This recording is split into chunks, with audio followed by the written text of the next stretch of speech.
السلام علیکم ورحمۃ اللہ وبرکاتہ۔ دوستو، آج کی اس ویڈیو میں آپ کو میں حضرت عمر رضی اللہ تعالی عنہ کا مسلمان ہونے کا واقعہ سناتا ہوں۔ خطاب کے بیٹے عمر قریش کے ایک خاندان کے نوجوان تھے۔ مزاج میں سختی تھی، جو بات کرتے تھے سختی سے کرتے تھے۔ یہ بھی اس وقت اسلام کے بڑے دشمن تھے، مسلمانوں کو چھیڑا اور ستایا کرتے تھے۔ خدا کا ایسا کرنا ہوا کہ ایک دن یہ کسی بت خانے میں پڑے سو رہے تھے۔ بت خانے کے اندر سے لا الہ الا اللہ کی آواز سنی، گھبرا کر اٹھ بیٹھے اور اب وہ اس آواز کی سچائی پر کبھی کبھی غور کرنے لگے۔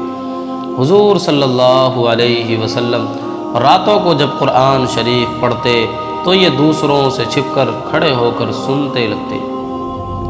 ایک رات کو آپ علیہ السلام نماز میں قرآن شریف کی ایک سورت پڑھ رہے تھے۔ عمر ایک ایک آیت سن رہے تھے اور اثر لے رہے تھے، لیکن چونکہ مزاج کے پختہ اور طبیعت کے مستقل تھے اور اس اثر کو دفع کرتے رہے۔ اس سے پہلے عمر رضی اللہ عنہ کی بہن فاطمہ رضی اللہ عنہا اور بہنوئی سعد بن زید مسلمان ہو چکے تھے۔ عمر کو پتہ چلا تو دونوں کو رسیوں سے جکڑ کر باندھ دیا۔ مشہور یہ ہے کہ ایک دفعہ عمر کے دل میں آیا کہ چل کر محمد الرسول اللہ صلی اللہ علیہ وسلم ہی کا سر قلم کیوں نہ کر دوں کہ روز کا جھگڑا ختم ہو جائے۔ یہ ارادے کر کے وہ تلوار لگا کر گھر سے نکلے۔ راہ میں ایک مسلمان سے ان کی ملاقات ہوئی۔ اس نے پوچھا کہ عمر کدھر کا قصد ہے؟ انہوں نے کہا، جاتا ہوں کہ محمد کا کام آج تمام کر دوں۔ اس نے کہا، پہلے اپنی بہن اور بہنوئی کے تو خبر لے لے۔ اس طعنے سے وہ بے تاب ہو گئے۔ پلٹ کر اپنی بہن کے گھر کا راستہ لیا۔ پہنچے تو قرآن شریف پڑھنے کی آواز سنی۔ غصے سے بے قابو ہو کر بہن اور بہنوئی کو جی کھول کر مارا، مگر دیکھا تو ان کو توحید کا نشہ اسی طرح تھا۔ ان کے دل پر اس کا بڑا اثر ہوا۔ کہا کہ اچھا، جو سورت تم پڑھ رہے تھے وہ مجھے بھی دکھاؤ۔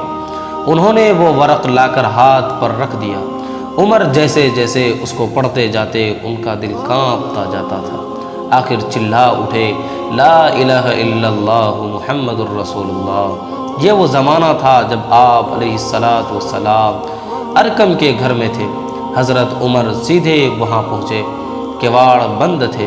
آواز دی، جو مسلمان وہاں تھے حضرت عمر کو تلوار لیے دیکھ کر ڈرے۔ حضرت حمزہ نے کہا، آنے دو، اگر وہ خلوص کے ساتھ آیا ہے تو بہتر ہے، ورنہ اسی کی تلوار سے اس کا سر قلم کر دیا جائے گا۔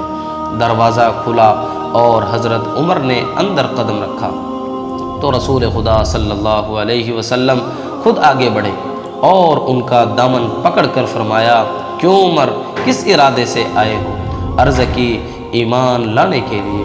یہ سن کر مسلمانوں نے اس زور سے اللہ اکبر کا نعرہ مارا کہ مکے کی پہاڑیاں گوج اٹھی۔ کافروں کو جب حضرت عمر کے مسلمان ہونے کا حال معلوم ہوا تو انہوں نے سب سے پہلے حضرت عمر کی مکان پر نزع کیا، لیکن عاص بن وائل کے سمجھانے سے وہ واپس چلے گئے۔ حضرت عمر مسلمان ہوئے تو مسلمانوں کی ہمت بڑھ گئی۔ اب تک مسلمان کافروں کے ڈر سے کعبے میں جا کر نماز نہیں پڑھتے تھے۔ حضرت عمر مسلمان ہوئے تو سب مسلمانوں کو ساتھ لے کر نکلے اور یہ نعرہ لگایا کہ کون ہے جو مجھے مکہ میں نماز پڑھنے سے منع کرے؟ کون ہے جو اپنے بچے کو یتیم کرنا چاہتا ہے؟ آج وہ آ کر مجھ سے مقابلہ کر لے۔ کون ہے جو اپنی بیوی کو بیوہ کرنا چاہتا ہے؟ وہ آج باہر نکلے اور مجھ سے مقابلہ کر لے۔